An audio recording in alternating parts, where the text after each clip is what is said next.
আমি এক গর্বিত বিপ্লবীর মা বলছি। সালাহুদ্দিনকে নিয়ে 15ই জুলাই পর্যন্ত আমার অনেক বেশি চিন্তা হতো।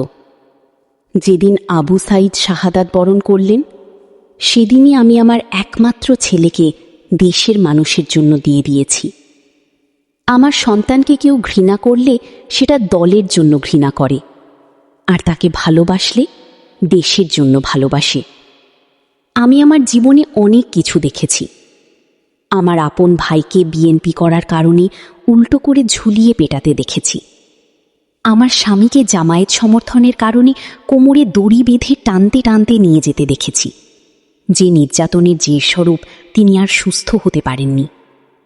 মাত্র 16 বছর বয়সে একরকম পরিস্থিতির শিকার হয়ে 2018 সালে সালাহুদ্দিনকে একরকম চুপিচাপি আমার কাছ থেকে দূরে পাঠিয়ে দিয়েছি। আপনারা অনেকে তার কাজকর্মে বিরক্ত হন, আবার অনেকে পোস্ট ও কমেন্ট করেন 2024-এর আগে কোথায় ছিলি। তার কৈশোর কেড়ে নিয়েছে ফ্যাসিস্ট লীগ। এই ইস্যুগুলো দেখতে দেখতে তার জীবনে কারো জন্য, এমনকি নিজের জন্যেও কোনো বিন্দু পরিমাণ আবেগ নেই। শাহবাগে তার রক্তাক্ত ছবিটা দেখেও বোঝেননি আপনারা? তাকে থামতে বলতে বলতে আমিও চলতে শিখে গেছি। থামতে আর বলি না, চলতে থাকুক। এখন শুধু নামাজ আনতে দোয়া করি, আল্লাহ যখন তাকে নিয়ে যাবেন তখন যেন আমি তাকে হাসি মুখে বিদায় দিতে পারি। ছাত্রদলের সভাপতি রাকিব সালাহুদ্দিন আম্মারের পরিবার নিয়ে পোস্ট দিয়েছেন। 16 জুলাই 2024 থেকে 4ই আগস্ট পর্যন্ত আমাকে আর তার বাবাকে ঘরবন্দি করে রেখেছিল লীগ আর ডিবি। তার বাবার ওষুধ পর্যন্ত নিতে দেয়নি।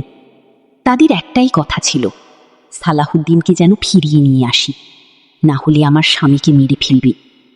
আমি সেদিনও তাকে থামতে বলতে পারিনি। আপনাদের এই হুমকির সাথে আমি পরিচিত। ছেলের জন্য আমাকে মারবেন, নাকি আমার অসুস্থ স্বামীকে মারবেন? আল্লাহ সবকিছুই দেখছেন। আমাকে অনেক শুভাকাঙ্ক্ষী জিডি করার পরামর্শ দিয়েছেন। প্রয়োজন হলে করব, তবে নিরাপত্তার জন্য নয়, জাহিলি যুগের মতো ইতিহাসের সাক্ষী থাকার জন্য। আমার পরিবারের কোনোদিন কিছু হলে যেন এই জিডির কপি দেখি বাংলাদেশের বিপ্লবী সন্তানদের মা বাবারা সাহস পান।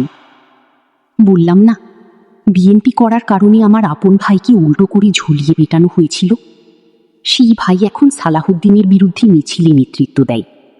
এটা দেখে আমি বুঝে গেছি, যেই ক্ষমতায় আসুক, সালাহুদ্দিন তাদের ক্ষমতাকে প্রশ্ন করবে। আর যত বড় রক্তের মানুষ হোক না কেন, তখন তার বিরুদ্ধে কথা বলবে। আমি একজন বিপ্লবী দেশপ্রেমিকের মা হয়ে বলবো, রাজনীতি করুন, এটা আপনার অধিকার। সব দল, মত ও মতাদর্শের ঊর্ধ্বে উঠে রাজনীতি করুন, তবে সেটা যেন ইতিবাচক হয়। শত শহীদের রক্তের বিনিময়ে যেন আমরা বাংলাদেশকে একটি সুন্দর, সমৃদ্ধশালী দেশ হিসেবে দেখতে পাই।